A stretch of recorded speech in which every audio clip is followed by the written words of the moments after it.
ยินดีต้อนรับเข้าสู่หลอนไดอารี่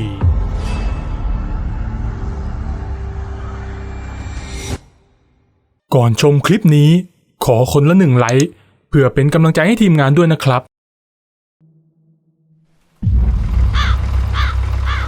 อีกนานไหมวะไอ้โพนนี่เรานั่งกันมาตั้งนานแล้วเมื่อไหร่จะถึงสักทีมึงก็ใจเย็นๆสิวะนี่ก็จะถึงแล้วมึงดูอาจารย์สิท่านไม่เห็นบ่นสักคำไอ้โพนตะโกนออกไปด้วยความหงุดหงิดพร้อมกับชำเลืองมองนาฬิกาที่หน้ารถก่อนที่เสียงรถอีแตนที่วิ่งกันมานานจะค่อยๆชะลอความเร็วลงก่อนจะเบี่ยงลงไหลทางแล้วดับเครื่องที่นี่แหละครับอาจารย์พวกเราแค่เดินเข้าไปตามทางแคบๆนั่นไม่นานก็จะพบกับสุสานโบราณไอ้โพนบอกกับอาจารย์คำเปิงพร้อมกับชี้มือไปยังทางตรงหน้าซึ่งด้านในเป็นป่ารกทึบทั้งสามได้พากันลงจากรถไถก่อนที่อาจารย์คำเปิงจะเดินไปที่หน้าทางเข้าแล้วนั่งลงใช้ฝ่ามือทาบลงไปบนพื้นดินบริกรรมคาถาเพื่อเปิดทาง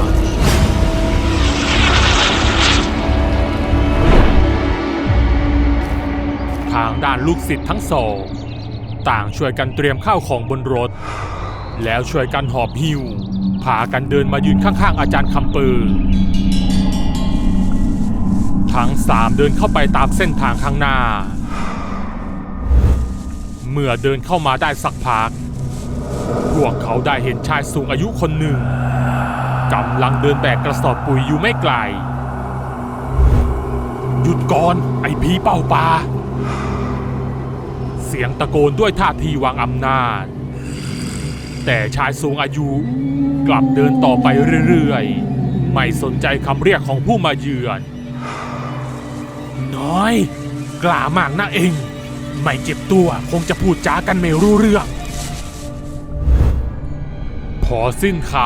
ำอาจารย์คำเปิงก็ยกมือขึ้นประนมพร้อมกับร่ายอาคมกักบริเวณทันทีทำให้ตอนนี้ชายสูงอายุจำต้องหยุดนิ่งขยับตัวไปไหนไม่ได้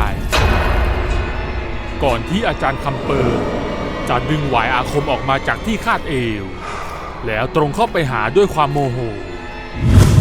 ก่อนจะฟาดหวายเข้าไปที่ร่างของผีป่าอย่างไม่ปราณีจนร่างนั้นส่งเสียงร้องด้วยความเจ็บปวดผีนางพรายผีตายโหงและผีเร่ร่อนอีก2 ตน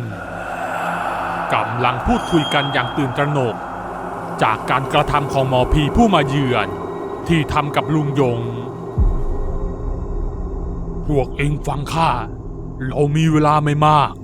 ก่อนที่ไอ้หมอผีนั่นจะตั้งพิธีเสร็จจะต้องมีใครอาสาไปขอความช่วยเหลือจากอาจารย์คงผีตายโหงร่างถ่วมพูดออกมาอย่างจริงจังก่อนจะขอร้องให้ผีนางพรายช่วยออกไปส่งข่าวขอความช่วยเหลือแม้จะรู้ดีว่าอาจารย์คงได้วางมือไปแล้วแต่พวกเขาก็ยังมีความหวังกับลูกชายคนเดียวของอาจารย์คงซึ่งก็คือนนท์นั่นเองแสงตะวันใกล้ลับขอบฟ้าได้สาดส่องสลัวในยามเย็นเสียงสัตว์ตัวน้อยร้องขานรับกันไปมาตลอดทั่วทั้งป่าอาจารย์คำเปิงได้พาลูกน้องทั้ง2 คนเดินเข้ามาจนถึงป่าด้านในสุดท้ายก็ได้เข้ามาพบกับศาลาพักข้างสุสานที่นี่แหละอาจารย์สุสานโบราณผีดุไอ้โพนบอกกับอาจารย์คำเปิงที่กำลังจ้องเขม็งไปบนศาลาเอาละเอาข้าวของขึ้นไปวางไว้บนนั้นเราจะพักกันที่นี่จนกว่าจะถึงเวลา 20:30ในค่ำคืนท่ามกลางแสงไฟจากตะเกียง2 พ่อลูก กำลังนั่งกินข้าวแบบไม่พูดไม่จาสีหน้าอาจารย์คงดูมีความวิตกกังวลกับอะไรบางอย่างซึ่งนนท์เองก็รับรู้ถึงอาการผิดปกติของผู้เป็นพ่ออาจจะเพราะว่าคืนนี้เป็นวันแรงที่เหล่าหมอผีจะทำพิธีบางอย่างหลังตะวันตกดินซึ่งนนท์นั้นไม่ได้สนใจอะไรมากนักเพราะพ่อของเขามักจะให้เขาอยู่แต่ในบ้านทันใดนั้นนนท์ก็ได้ยินเสียงร้องเรียกอยู่ที่ตีนบันไดบ้านด้านล่างอาจารย์คงจ๊ะช่วยพวกฉันด้วยนนท์ชำเลืองดูผู้เป็นพ่อที่ลุกขึ้นเดินไปที่หัวบันไดบ้านก่อนที่เขาจะลุกขึ้นเดินตามไปติดๆด้วยความอยากรู้อยากเห็นมีอะไรนางผีพรายอาจารย์ช่วยฉันด้วยไอ้หมอผีคำเปิงมันกลับมาที่สุสานอีกแล้วมันมาจับวิญญาณไปเป็นทาสแล้วมันเกี่ยวอะไรกับข้าด้วยล่ะข้าวางมือไปแล้วถ้าอาจารย์ไม่มาช่วยแล้วใครจะช่วยพวกฉันล่ะจ๊ะเอ็งนี่มันพูดจาไม่รู้ความเอ็งรีบกลับไปซะพ่อแบบนี้จะดีแล้วเหรอฉันว่าเรื่องนี้มันไม่ถูกต้องนะเราควรจะไปช่วยเหลืออะไรสักอย่างสิเฮ้ยนี่มันเป็นวิธีทางของหมอผีในแต่ละถิ่นการจับผีเอาไปเป็นทาสมันเป็นเรื่องปกตินนท์ช่วยพวกฉันด้วยผีนางพรายร้องขอความช่วยเหลือ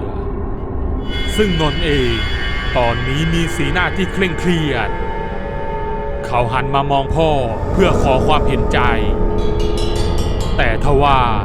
พ่อกับใช้สายตาจ้องเขม็งไปที่ผีนางพรายด้วยแววตาที่ดุดันถ้าเอ็งไม่รีบกลับไปตอนนี้ก็อย่าหาว่าข้าไม่เตือนอาจารย์คงพูดออกไปอย่างเด็ดขาดทำเอาผีนางพรายถึงกับสั่นสะท้านด้วยความกลัวก่อนจะค่อยๆก้มหน้าหลบสายตาแล้วหันหลังกลับออกไปอย่างช้าๆนนท์ได้ทำท่าว่าจะพูดอะไรบางอย่างออกมาแต่ก็ถูกผู้เป็นพ่อห้ามเอาไว้เอ็งไม่ต้องพูดอะไรแล้ววันนี้เอ็งกับข้าต้องออกไปทำธุระสำคัญเอ็งรีบไปเตรียมตัวครั้งนี้พ่อจะพาเอ็งไปด้วยบนถนนที่มีเพียงแสงไฟเรืองๆจากหน้ารถมอเตอร์ไซค์คันเก่านนท์มองสองข้างทางซ้ายขวาก็รู้สึกคุ้นตาก่อนเขาจะจำได้ว่ามันคือทางไปสุสานโบราณท่ามกลางความมืดเมื่อถึงเวลาทำพิธีอาจารย์คำเปิงไอโพนและไอยมได้มานั่งรวมกันอยู่ในวงสายสิญจน์ที่ตอกหลักไว้4 มุมเบื้องหน้านั้นมีหม้อดินขนาดเท่าบ่าและมีหัวกระโหลกที่มีเทียนจุดตั้งไว้ด้านบนอาจารย์คำเปิงได้นั่งหลับตาพนมมือท่องคาถาสายลมค่อยๆเริ่มพัดแรงจนต้นไม้โดยรอบสั่นไหวไปมาเมฆสีดำค่อยๆเคลื่อนตัวจับกลุ่มบดบังแสงจันทร์ก่อนจะเกิดเสียงฟ้าร้องที่มาพร้อมกับสายฟ้าผ่าปะทะกันดังกึกก้องไปทั่วทันใดนั้นเหล่าพูดผีก็ได้ปรากฏตัวขึ้นก่อนที่พวกมันจะค่อยๆเดินเข้ามายังประรำพิธีอาจารย์คำเปิงได้ลืมตาขึ้นแล้วหยิบเอาข้าวสารเสกมาเป่า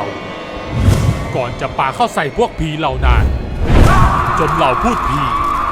ต่างพากันส่งเสียงร้องโหยหวนด้วยความเจ็บปวดทางด้านของนนท์ที่เพิ่งเดินทางมาถึงสองพ่อลูกจ้องมองท้องฟ้าที่ผิดปกติก่อนผู้เป็นพ่อจะหันมาบอกเรื่องสำคัญแก่นนท์ฟังให้ดี วันนี้เป็นวันแรกข้าอนุญาตให้เองใช้วิชาทุกอย่างที่ร่ำเรียนมาส่วนข้าจะย้อนกลับไปทำในสิ่งที่ควรทำสิ้นคำของผู้เป็นพ่อนนท์ได้พยักหน้ารับก่อนที่พ่อของเขาจะขับมอเตอร์ไซค์ออกไปแต่เพียงลำพังเด็กหนุ่มส่องไฟไปยังทางเข้าป่าเบื้องหน้าก่อนจะประนมมือร่ายคาถาเปิดป่าทันทีเขารู้ดีว่าหมอผีที่อยู่ด้านในปิดป่ากักขังดวงวิญญาณที่นี่เอาไว้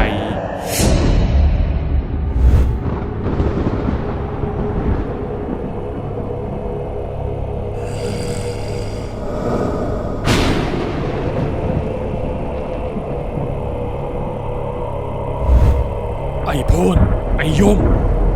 ถ้าเห็นใครมาแถวนี้ให้เอง2 คนยิงมันทิ้งได้เลยนนท์ที่ได้แอบย่องมาถึงยังศาลาเขาเห็นประลัมพิธีอยู่ไม่ไกลนักนนท์ได้ล้วงเอายันสรรพสัตว์ออกมาแล้วร่ายอาคมตั้งใจเรียกตัวต่อหัวเสือ1 ฝูงใช้เวลาไม่นานนักยันสรรพสัตว์ก็ค่อยๆติดไฟจนเกิดเป็นสะเก็ดไฟเล็กๆลอยขึ้นสู่อากาศ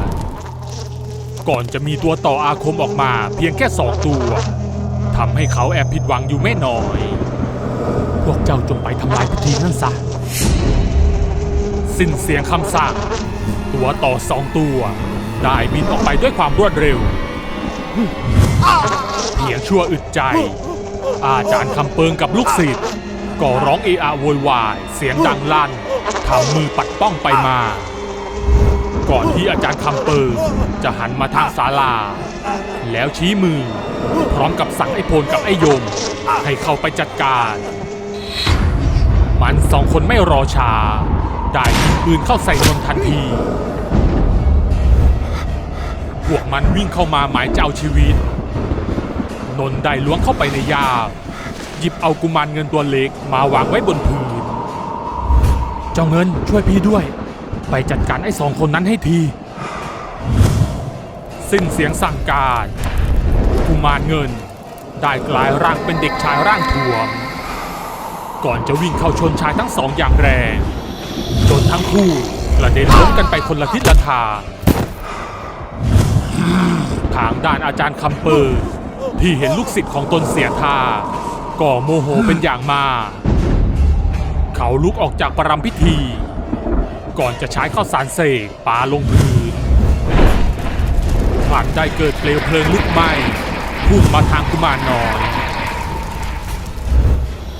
แต่แล้วก่อนที่เปลวเพลิงจะเข้าถึงตัวไฟอาคมกลับมอดดับลง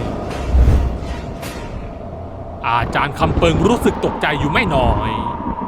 ที่วิชาของตนโดนสกัดไว้ได้อาจารย์คงได้เดินออกมาจากความมืดยืนประจันหน้ากับอาจารย์คำเปิงนี่มึงยังคิดจะมาที่นี่อีกหรือไอ้เปิงมึงยังไม่เข็ดใช่ไหมอาจารย์คงล้วงมือเข้าไปในย่ามหยิบยันสรรพสัตว์ออกมา1 ผืนแล้วร่ายอาคมก่อนจะโยนขึ้นสู่อากาศพลันได้เกิดไฟลุกท่วมไปทั่วยันจนเกิดสะเก็ดไฟแตกกระจายเป็นจำนวนมากปรากฏเป็นต่อหัวเสือฝูงใหญ่บินวนอยู่เหนือศีรษะไปจัดการพวกมันพอสิ้นคำสั่งฝูงต่อหัวเสือได้แยกตัวออกเป็น3 กลุ่มต่างบินเข้าต่อยกับอาจารย์คำเปิงและลูกศิษย์จนต้องใช้มือปัดป้องไปมาคนทั้ง3ร้องเสียงดังลั่นด้วยความเจ็บปวดทันใดนั้นได้มีชายชะกันวิ่งกลูออกมาจากที่ซ่อน 5-6 คนก่อนจะเข้าไปโอบล้อมอาจารย์คำเปิงข้าผู้ใหญ่บุญช่วยขอจับพวกเองไอ้หมอผีคำเปิงฐานบุกรุกสุสานในยามวิกาลน้อยคิดจะมาจับวิญญาณบรรพบุรุษของพวกข้าพวกเราจับตัวมันเอาไว้นนท์ที่ยืนดูกลุ่มของอาจารย์คำเปิงถูกจับเขาสังเกตเห็นใบหน้าและตามตัวของคนทั้ง3 ปูดบวมจากพิษของตัวต่อก่อนที่ผู้ใหญ่บุญช่วยจะเข้ามากล่าวขอบคุณอาจารย์คงที่ขับรถมาแจ้งข่าวและช่วยจัดการกับพวกหมอผีต่างถิ่นก่อนจะขอตัวพาตัวพวกอาจารย์คำเปิงออกไป พวกฉันขอบคุณอาจารย์คงและน้องนนท์มากนะจ๊ะที่มาช่วยพวกฉันขอบคุณจริง